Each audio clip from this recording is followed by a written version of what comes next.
All right. What's up out there? I was looking at Cartoon Brew and I saw an article and it's a little bit of a video. So we get to look at a little bit of a video too. Exploring the production process of Netflix's stunning Blue Eyed Samurai. I've heard nothing but good things about this, so this should be interesting read. All right, let's get into this.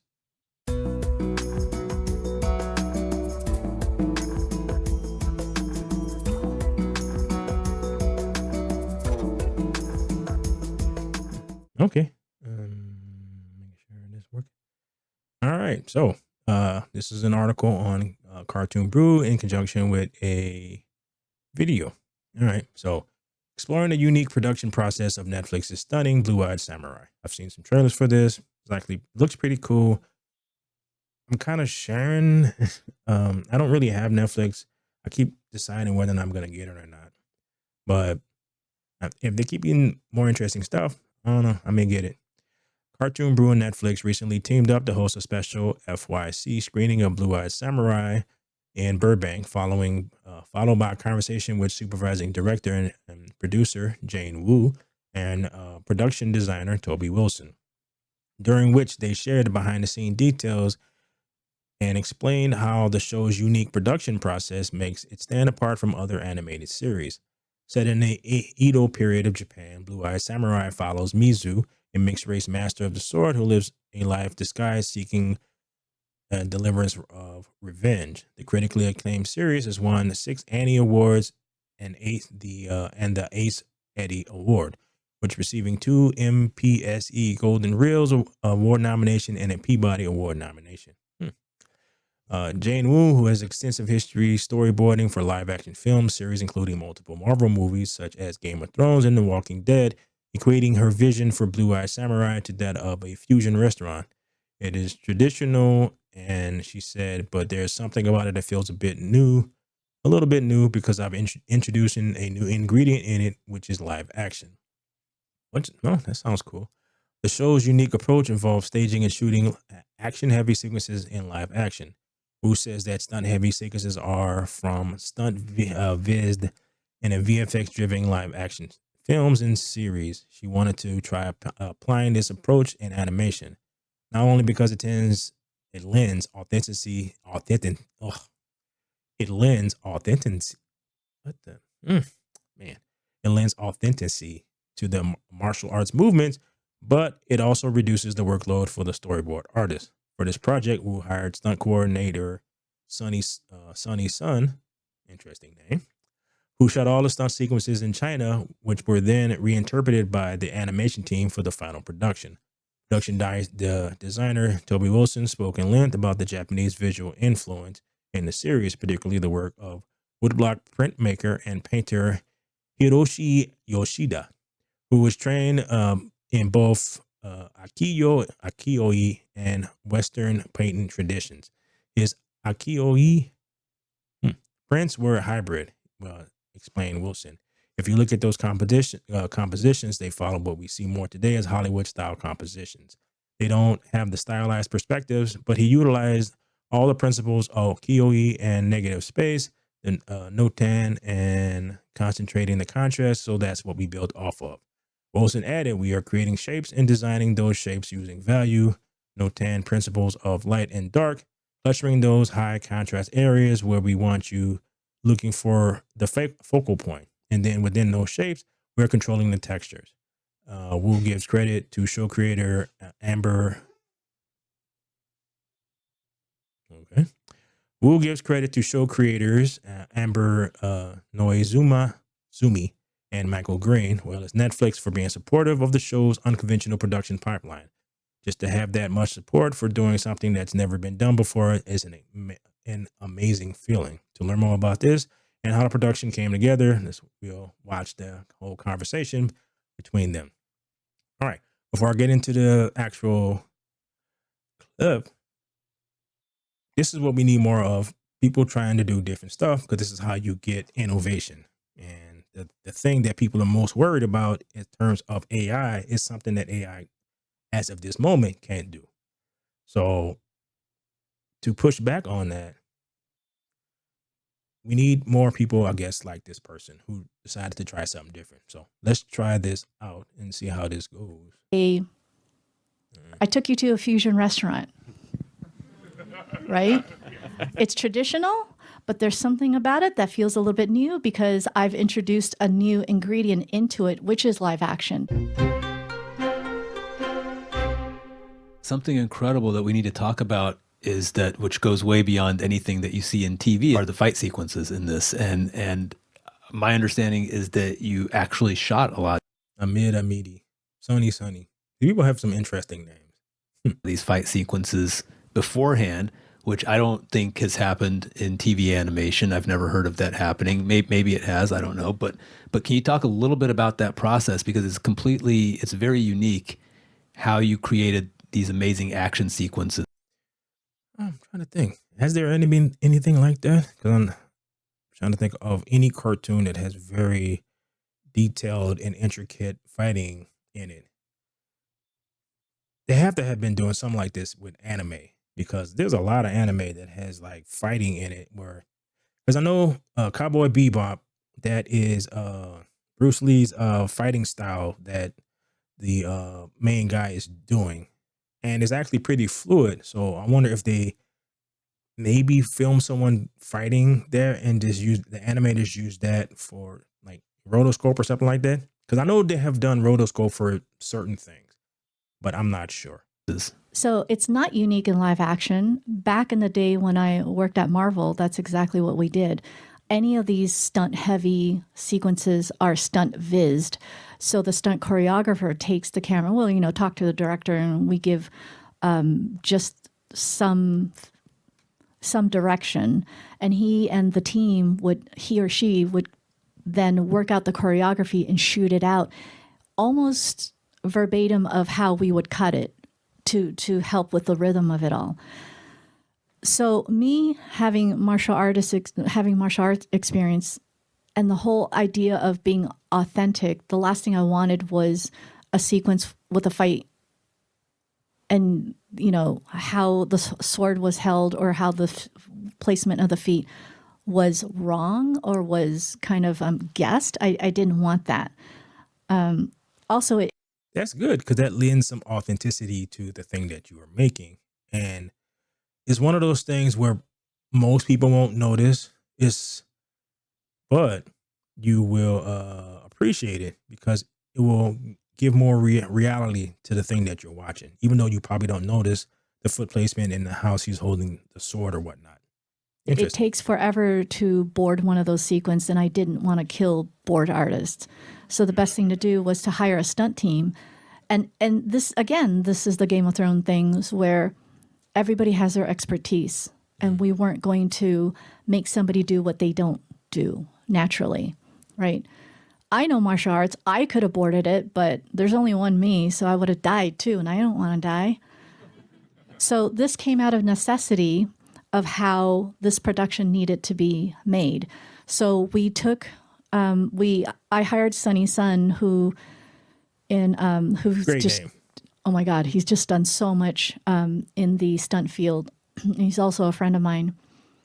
I hired him, and again, our production took place in the height of pandemic, and at that time, China was a little bit more had the COVID thing down, and we were still under lockdown. So he went to China, hired his team, and they bubbled, and we got a studio space up, and they shot everything with like 2-3 months or something like that. And we took that and we just interjected that with the animatic, because now that becomes, and this goes back to traditional animation, that's just rotoscoping and what Disney used to do. See? Yeah, that's what I'm talking about. They used to do that kind of stuff with like dancing, because I think they did that with the original Snow White and the Seven Dwarfs. That was mostly rotoscope, if I'm not mistaken. A long time ago, and the animators know exactly what it is, because if I draw it, they're going to make me do it, and I can't. So there's no storyboards for the fight sequences. It's just the footage cut in. Yep. Wow. So you did all the framing and all the staging Yep. in camera. Yep. Wow. And then that went to the CG animators. In between that, what we would do is we would take that sequence and we would have the previs department put it in the space and in the set that production design did, so that we made sure it was going to work in camera. And generally it did, because we sat with Sonny and we said, here's the location. We flew him around and we said, when you're going to hit this pillar, this is the pillar you're hitting. And we have measurements and all that stuff. I am curious as to why they didn't use motion capture for that, because they could have had all the martial artists wear motion capture suits, and then therefore they would have the information to put into the computer. So I'm curious as to why they didn't do it that way. Because I don't know, maybe. So, and like I said, that's very haven't watched typical this of show. live action VFX space, and that's a space I'm very comfortable in, because those are always the movies I end up getting on, which are very big, heavy effects, projects. It's a lot of just threading live action and animation together, and I'm not very sacred about animatics. Animatics is just a visual contract for what the overseas studios need. So Toby, I'm wondering if you could talk a little bit about some of the production design choices that you made, the use of negative space. We've talked a lot about how this is, a lot like live action, but also there's a ton of art in this. There's a ton of, design choices that are specific to not just, this is a CG project, but it looks like a 2D feature in many ways, just. Yeah, so that leads me back to my first question, is like, why did they not use motion capture for the fight scenes?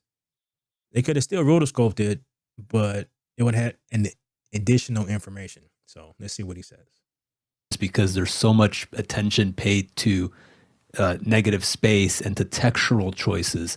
What were you looking at when you were designing this? Were you looking just at Japanese art, or what were your inspirations? 100% Japanese art. The whole idea is that this show is a period piece. So of course, where do you go to for inspiration? You should go to the cultural source. So that was one thing that in my initial interviews and early discussions with Jane, we kind of just had a Vulcan mind meld.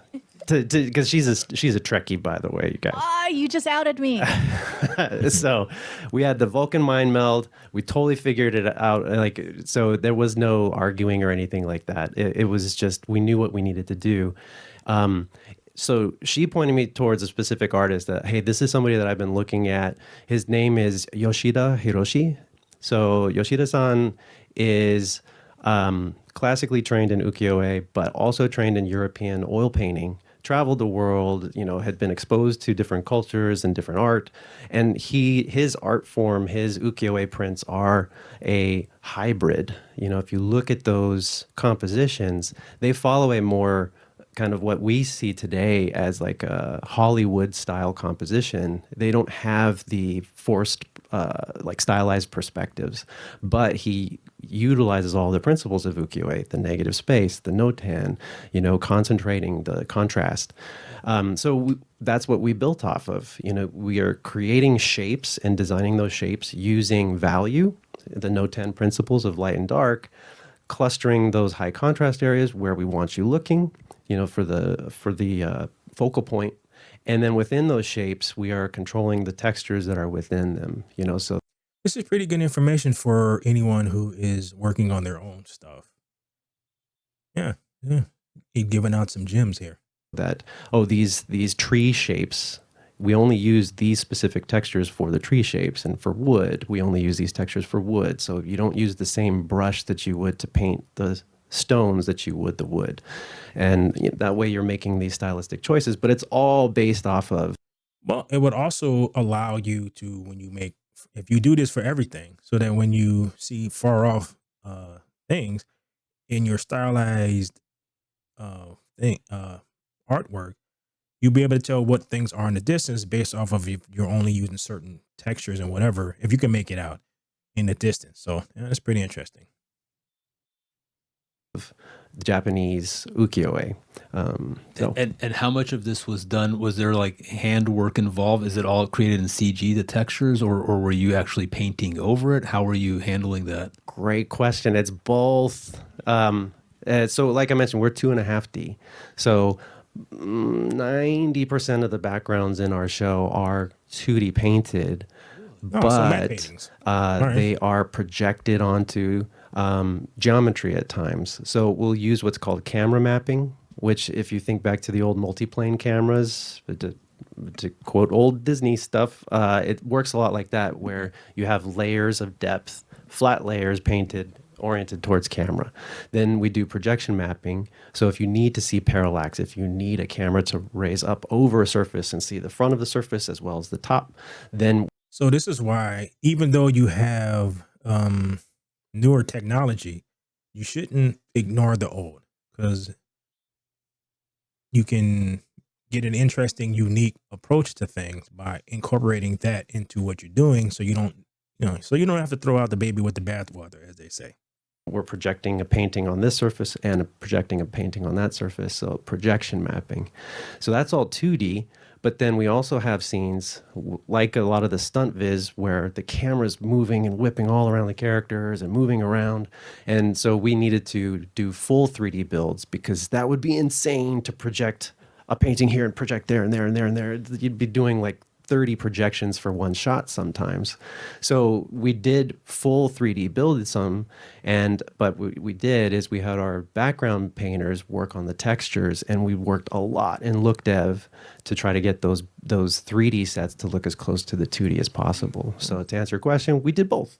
And hopefully you can't tell. Like the goal there is we were hopefully trying to make it so you couldn't tell which scenes were full 3D and which were 2.5D. Can you Wow, that's pretty interesting.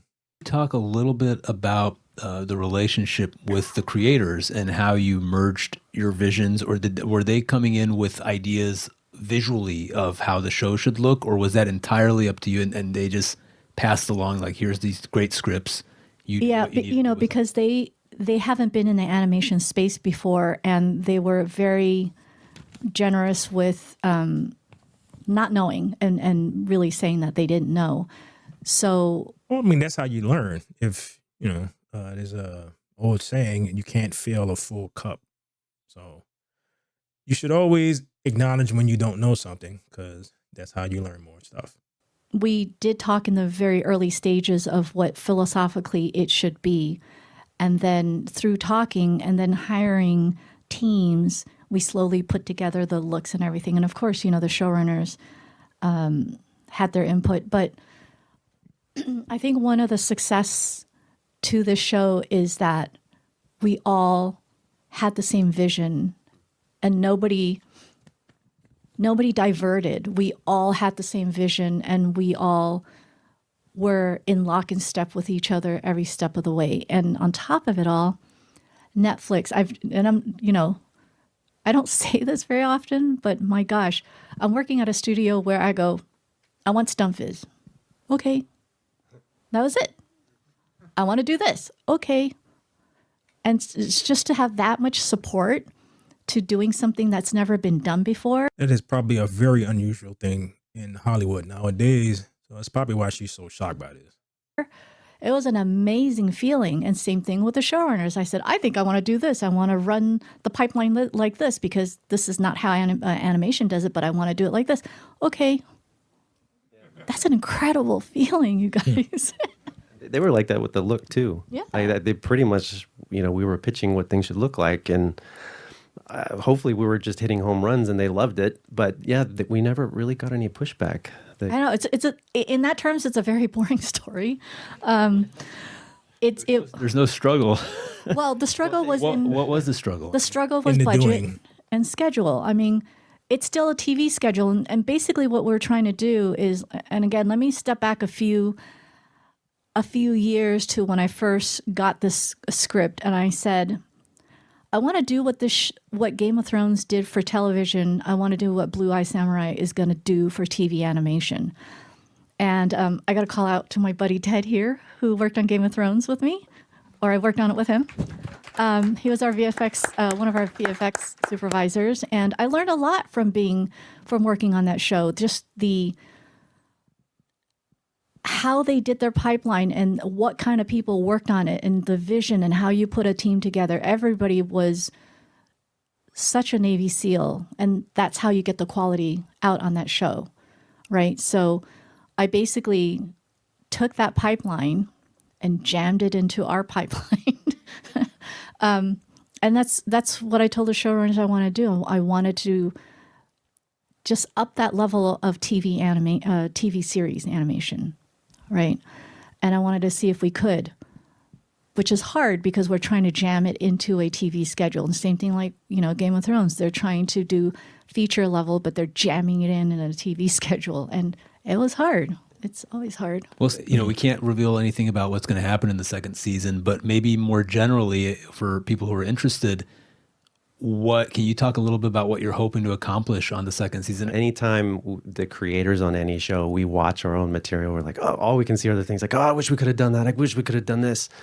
I visually want to explore and push it more because we did push for that ukiyo-e and the stylization, but at some point we had to say, okay, that's as far as we can take it for now because now we have to focus on making this thing. So I would love to see if we can explore and push it even further this time around and to get that look to feel even more stylized personally. Also, just, it's no secret we kind of end season 1 that she's leaving Japan. So really looking forward to that and exploring all those visual possibilities. And I want to push the camera. I want to get the camera to feel more organic. If we can give a huge round of applause to Jane and Toby for the amazing work that they've done.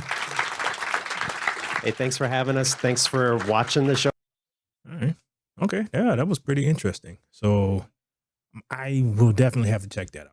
All right. Well, thanks for watching this with me. Hopefully YouTube lets me actually show that. If not, then I'll just put a link so that you can check it out for yourself. Later.